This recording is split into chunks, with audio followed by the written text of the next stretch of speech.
We have been, again, working our way through Scripture chronologically, and I'm lagging a little bit behind with this. This was in my reading a couple weeks ago. But it was such a significant prayer. Now we realize what's happening here. The first little portion, Daniel says, in the first year of Darius, who was made king over the kingdom of the Chaldeans, in the first year of his reign, I Daniel, observed in the books, the number of the years which was revealed as the word of the Lord to Jeremiah, the prophet, for the completion of the desolation of Jerusalem, namely 70 years.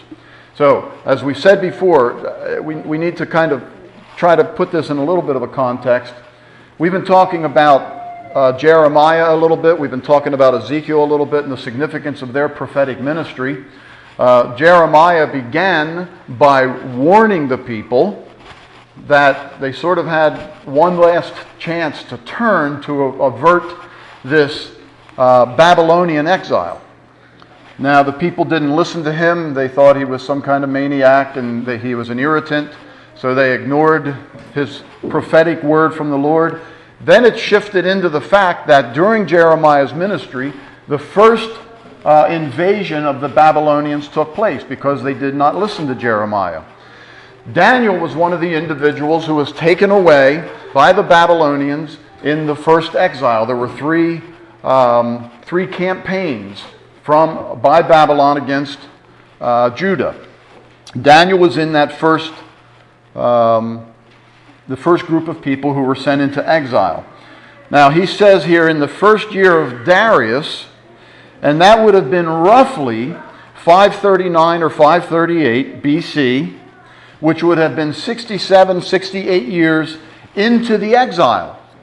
Now you see what's happening here is Daniel is reading the scripts that were available of the prophet Jeremiah. And as he was reading what Jeremiah had to say, what was recorded of Jeremiah's prophetic ministry, he came across the fact that God had said that this exile, this time of punishment, would be a 70-year period. That they would be in captivity to the king of Babylon for 70 years. And Daniel reads that. And he does the math. And he says, wait a minute. We're closing in on that 70-year period. We've been in exile for roughly 68 years. That means that 70-year mark is coming up. So that kind of sets the stage. Now, I want us to remember the fact that he was reading from the prophet Jeremiah. So keep that in mind. So, verse 3 says, "So I gave attention to the Lord God, to seek him by prayer and supplication with fasting, sackcloth, and ashes." So this is David's response to what he read by the prophet Jeremiah. When he realized that 70 years was almost up, he entered into this time of very serious prayer. When he adds all of this idea of fasting and sackcloth and ashes, that means a serious, significant time of humble prayer before God. This was not just one little casual, oh, hey God, the time's almost up. Cool. Can't wait. Now, here's the question. Let me read a few quotations, because when we think about this, it's very significant to think about why Daniel entered into prayer, why he got so stirred up and so serious about praying regarding this 70-year period. And that's one of the things we want to touch on. But I want to read a few quotations that I just read recently. This is from a book called Mighty Prevailing Prayer by Wesley Duell. He says, "Regret of prayerlessness begins in this life when we suddenly need to prevail in prayer and then realize how far we have drifted, how casual our relationship with God is, and how weak and our prayerlessness has left us.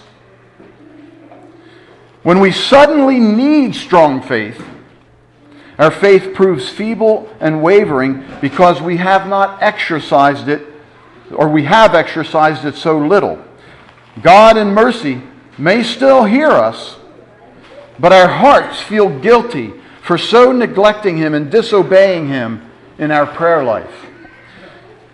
Leonard Ravenhill says, "No man, I don't care how colossal his intellect, no man is greater than his prayer life."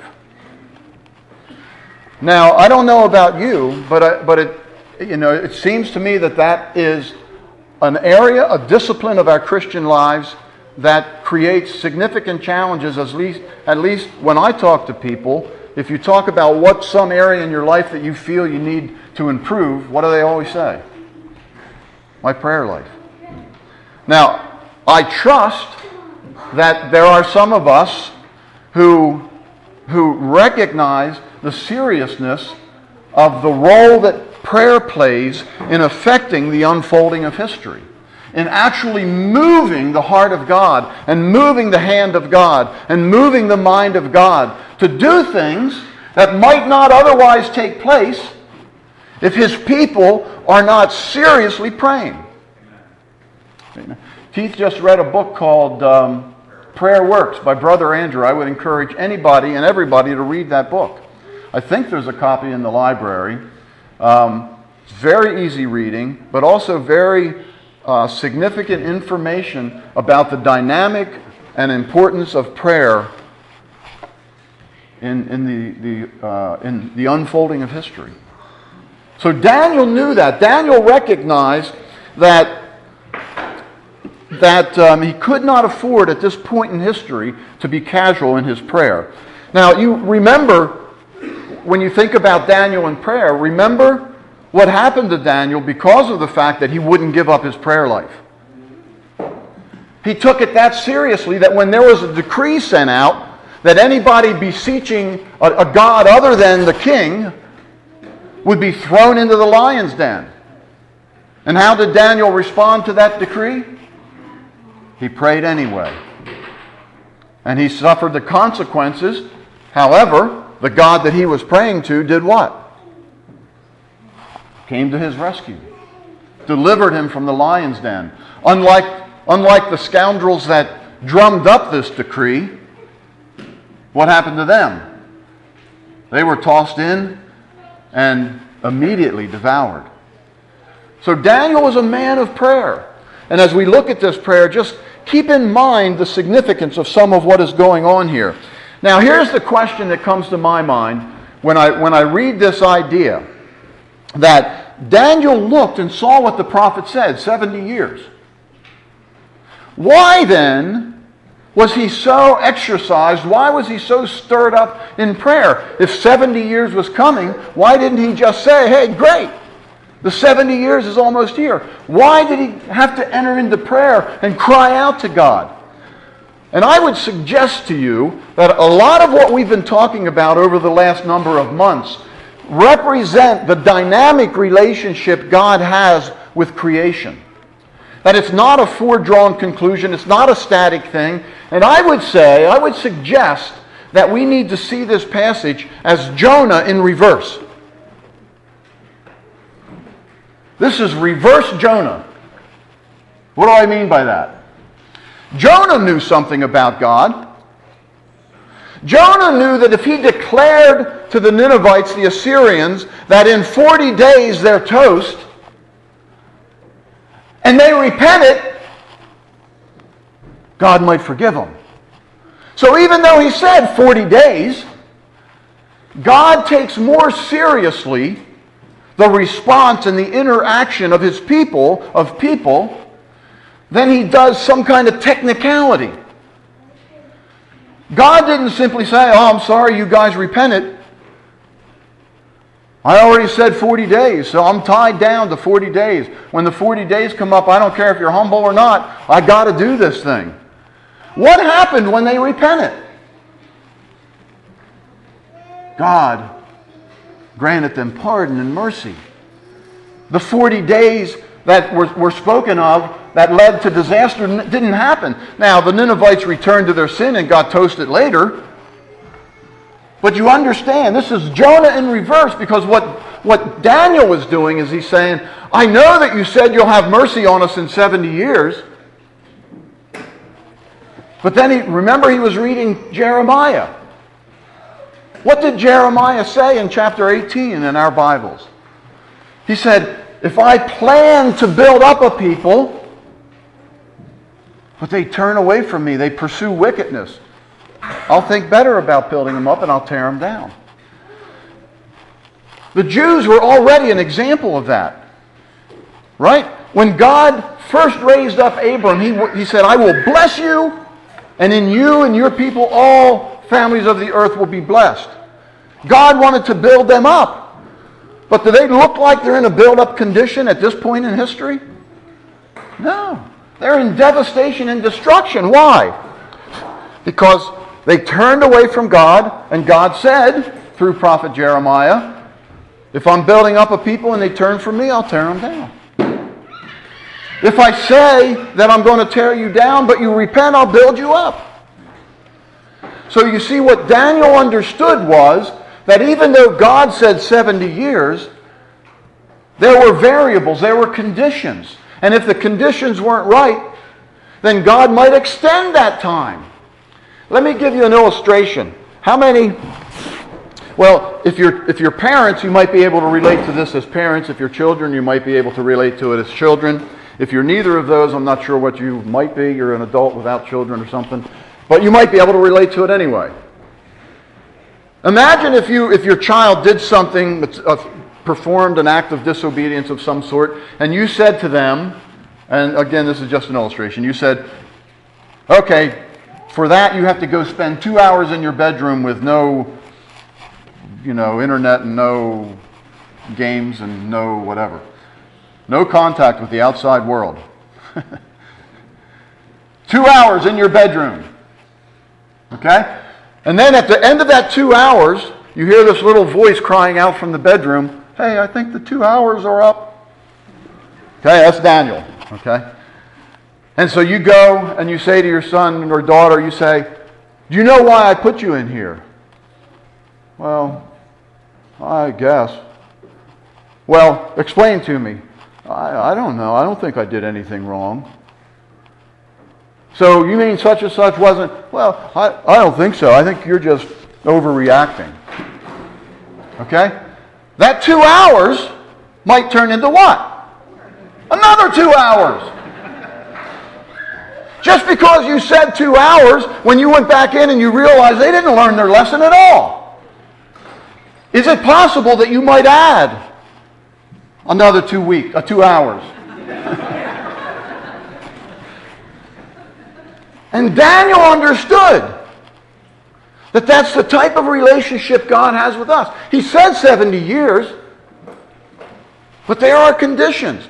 God is not just run by technicality. He wants to see that 70 years produce something, some penitence and some sorrow and some brokenness and some humility, so that the people might come back to God and say, God, we were wrong. And then God can say, you can come out of your room now. So here they are in their room for 70 years. And Daniel realizes that it's almost time. But he doesn't see it as a foredrawn conclusion, that we're just going to walk out of our room, doesn't matter. Right? You understand? So that's what's going on here. Because Daniel knew. He read Jeremiah. He knew that if a people weren't humble, even though God said he would build them up, he'd do what? Tear them down. Daniel knew that. Sometimes I think we don't know that. And we just think, hey, it doesn't matter. Whatever I do, however I do it, God's my buddy. God's a big, Santa Claus in the sky. He's just going to pour out blessing upon blessing. That's not necessarily true. Now, one of the reasons, see, there's a difference. Daniel had a Hebrew mindset. He was a Hebrew. We have a Greek mindset. I've mentioned this before. We have gotten our worldview predominantly from the Greek understanding of life. Now, it's hard for us to realize that. It's hard for us to see the significance of that. But when you see God dealing with the Hebrew people in the Old Testament, and you form your perspective around that, you're much better off. Because that is a perspective that God Himself is attempting to create in the hearts and the minds of those people. The Greek philosophers and the Greek worldview that was handed down to us as 21st century Westerners did not have God's stamp of approval on it. It's a different way of looking at things. And so these Old Testament texts are extremely important. And did you ever notice that even most Christians are very unfamiliar with the Old Testament? And so it's hard for us to capture that mindset, that framework. But that's the framework Daniel was functioning from. Now, he said this, first half of verse 4. I prayed to the Lord my God and confessed. Now, Daniel takes it upon himself. Remember what I said. If you're as a parent, you go to the room and you say to your child, do you realize why I put you in your room? And if they confess, similar to what Daniel confesses here, are you not more likely to be moved to let them out of their room? If they say, yes, Mother, I was wrong. I'm sorry I did that. What was I thinking? You were right altogether, and thank you for being kind to me. How many of your kids say that to you?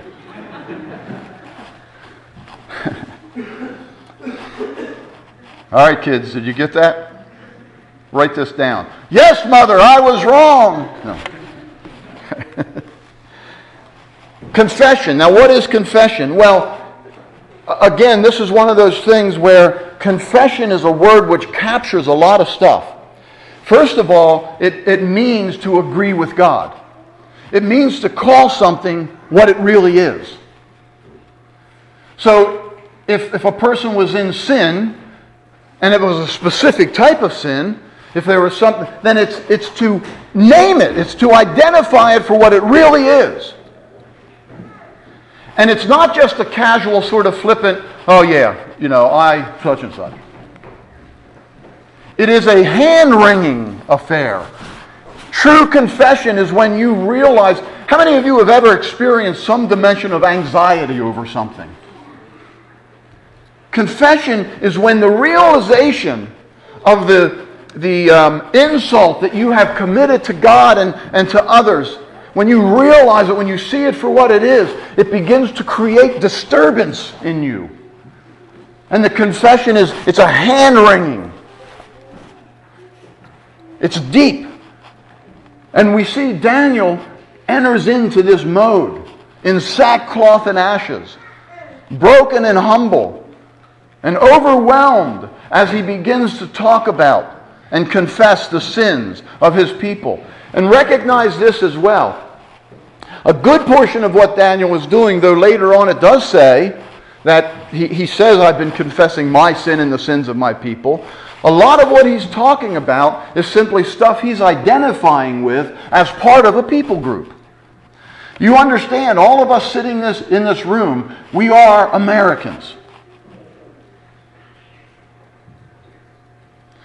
And so to some degree, we are connected with what is going on in this nation, whether you played a direct role or not.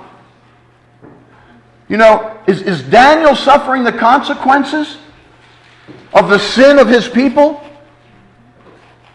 Sure, he's in exile just like everybody else.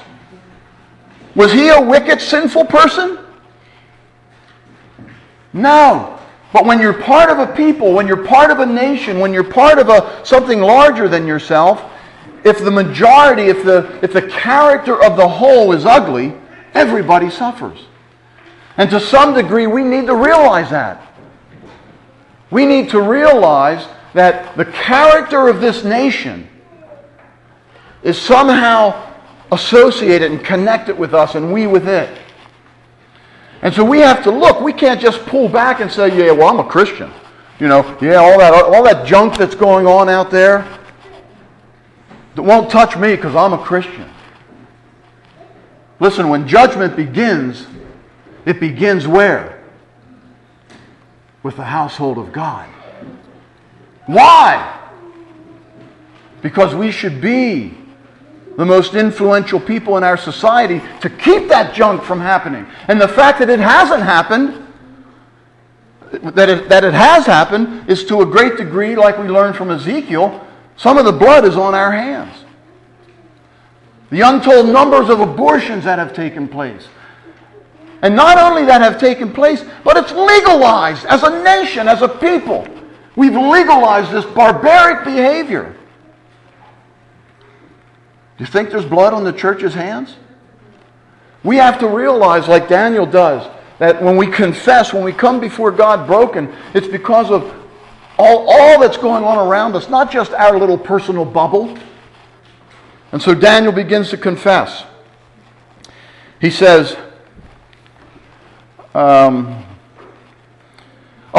O Lord, the great and awesome God who keeps his covenant and loving kindness for those who love him and keep his commandments. Now that's significant. What is Daniel saying here? First of all, he's recognizing something about God. He starts his confession by recognizing the greatness of God. How awesome God is. Not by accusing God, not by belittling God, not by denying God, not by dragging God into this mess, not by saying, God, why did you do this to us? But by saying, God, you are great and awesome. And then he says, you keep your covenant. In other words, on your side of the thing, there's no accusations that can be lodged. You keep your covenant, but then he says this, and your loving kindness for those who love you and who keep your commandments. Now he lays the foundation because he's going to begin to realize or confess the fact that what was true of the nation of Israel. They had not loved God. They had not kept his commandments. Now here's what I mentioned when we started. I'm going to talk a little bit about the loving kindness of God. But think about this. I know some translations don't say loving kindness. They say merciful love and all different kinds of things. But this idea, this translation, loving kindness, is good. And it opens up a thought. You know, I've often referenced Romans 11:22, where it says, behold, the kindness and severity of God. The kindness and severity. Think about this. Think about it, translating it this way. Behold, the loving kindness and love severity of God. Now, God shows his loving kindness toward who? Those who love him and keep his commandments. Now, once again, we're talking not just on a personal basis. Daniel is thinking on a corporate basis. God shows his loving kindness for those who love him and keep his commandments. God shows his loving severity toward those who don't. Even when God is severe, even when God disciplines, even when God punishes, even when God judges, guess what? It's all out of love. When a parent sends their child to the room for disobeying, do they stop loving the child? No, what are they doing? They're showing that child severe love. Loving, instead of loving kindness, loving severity. Or I sometimes refer to it as severe kindness. And that's the way God is. He treats those who love him with a different measure. Now, due to the fact that we're part of a corporate identity, we will suffer some of the backlash. So you understand, that's an important concept here. And then Daniel goes on, he says this. We have sinned. We have committed iniquity. We have acted wickedly. We have rebelled, even turning aside from your commandments and your ordinances. Moreover, we have not listened to your servants, the prophets, who spoke in your name to our kings and to our princes and to our fathers and to all the people of the land. Now, couldn't Daniel simply have said, God, we've sinned? But what does he do? He elaborates. And he recognizes the depth and the severity and the wickedness of the people they have become. And so this description is broad and deep because Daniel is overwhelmed with the reality of what has happened to these people and with the prospect of what could happen if we've learned our lesson. And so he's taking it on himself to cry out. Imagine if you as a parent have two children and you send them both to the room for being disobedient. And as you go to the room when that hour is up and you say to them, okay, you guys learn your lesson, you're ready to get out of your room. You have one child that's just a little bit fiery and he's ready to launch into this, I don't know what the big deal is. Anybody have a kid do that? Don't answer me. But the other child quickly interrupts and says, no, Mom, we really messed up. We blew it. You were right altogether. We're sorry. See, what is that? That's called intercession. Where you attempt to get God focusing on the request for mercy, the request for kindness, the confession that we were wrong. And don't let the stupid, wicked brother jump out front and fight that fight. Now, Mom, because you know that might result in another hour or two in the room. So you intercede with great fervor to prevent that from happening. And that's what Daniel's doing. Daniel said, if I come before the face of God, if I seek God, if I intercede, if I pray, if I confess, maybe God will be moved. Even though the people, really they hadn't learned much. And so Daniel was interceding.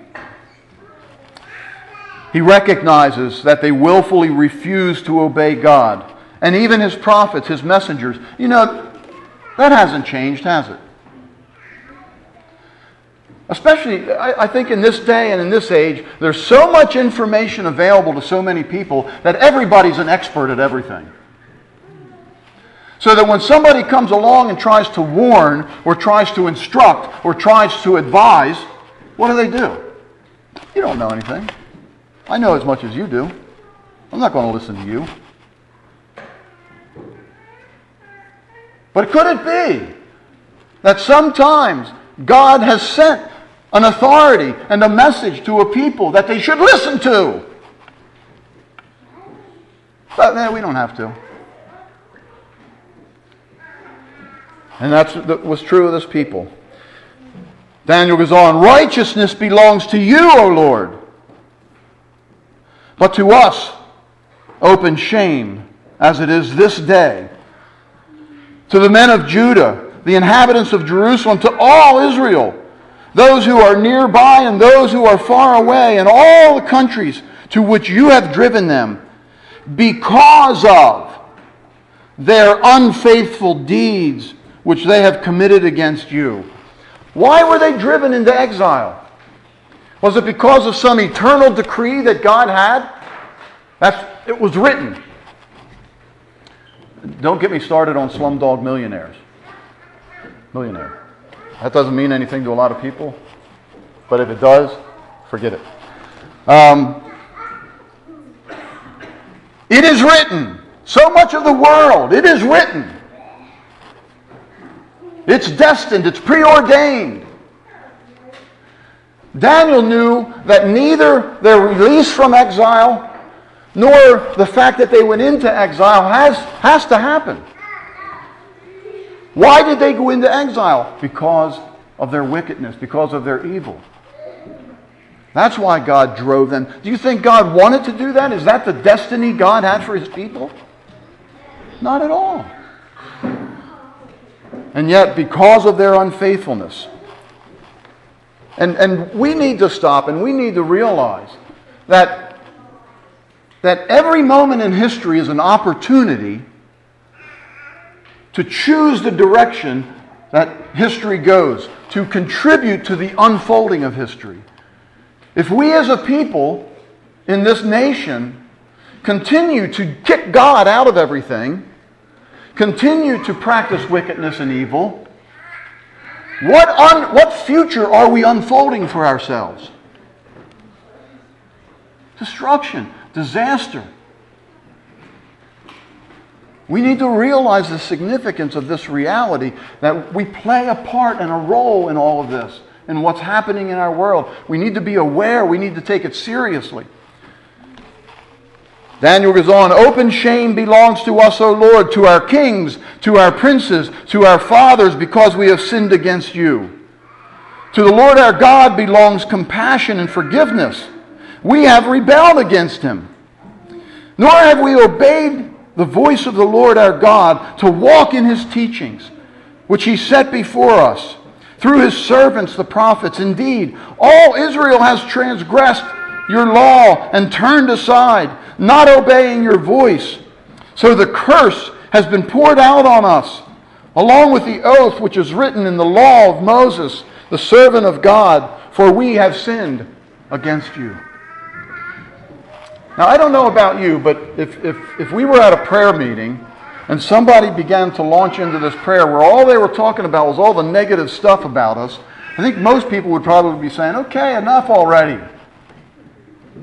Enough negative stuff. Why are you so negative? But do you notice how Daniel is hammering on the reality of how far they have strayed from God and His ways and His will and His truth? Do you think, anybody here think that might be true of us as a nation? That we have turned. And you realize this goes all the way back. What did God say to Moses in Deuteronomy? I have set before you, telling the people, I have set before you today life and death, prosperity, adversity, a blessing, a curse. It's right there. You choose the path. Let me give you a hint. Choose life that you might live by loving the Lord your God, by keeping His commandments, by obeying Him. That's all the way back in Deuteronomy when He was raising them up as a people. And now they're in exile to the Babylonians. Why? Because they didn't listen to that. They chose a path. What path did they choose? Death, adversity, curse. And now they've arrived. Because all the way back in Deuteronomy, they were warned and they didn't listen. Recently, I read or looked at some of the latest sociological studies about our culture. And one of the things struck me as characteristic of something that we're struggling with as a culture. Years ago, I listened to a message called The Tragedy of Third Generation Religion. You know, something that starts out with some real sense of substance and dynamic. By the time the third generation comes, they haven't experienced that. They don't see through that lens. They don't know the significance of something that is very significant to us. And other influences, other things form the lens through which they evaluate and draw their conclusions. And this study said this, that one of the predominant influences that is now formulating the concept of what is normal in male-female relationships is the vile and perverse stuff, and I'm not going to get into detail, but I hope you know what I'm talking about, that you can watch on the internet. Now understand this. These are young people getting into videos on the internet of very terrible, wicked male-female relationships. But what's happening in their minds? They're beginning to assume, oh, that must be relatively acceptable. That must be what they do. Do you think that has moved a culture from God's standard for male-female relationships? And sometimes, as Christians, we keep our head in the sand. And we don't realize the forces we are dealing with, the things that are shaping the minds and the spirit and the character of the generation, the new culture, the young people. And they don't have God's vision for the love and respect, for the dynamic and the type of relationship God wants to see men and women have and enjoy. And they've replaced it. And what should we be doing? Should we not be recognizing the intensity of our wickedness and come before God and do everything in our power to try to turn those forces around so that our world doesn't slide into this depth of depravity that God has no other option to do but judge? And we think, oh, we're Americans. That can't happen to us. God is love. He wouldn't do that. But we need, I think Brian had a verse. What did it start off with? Wake up. Wake up. We need to wake up. We are at an hour in history that could prove overwhelmingly pivotal if the church continues to sleep. If we don't rise up and become overwhelmingly active, not only in prayer, but in prayer. Not just our casual little prayers, but these heart-wrenching crying out to God for the restoration of our nation, as Daniel did, knowing that things could go one way or another.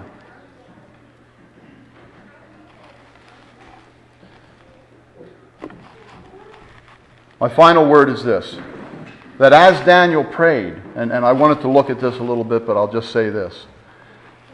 Heaven was moved. Spiritual realities shifted. Things happened in the heavenlies. Now, Daniel was fortunate enough to be made aware of it. We often are not if we pray and pray fervently. There are things happening in the spiritual realm that we might not understand. But God hears our prayers and He moves. And if we humble ourselves and cry out and seek the face of God and confess our sin, He hears us from heaven and He might forgive us and heal our land.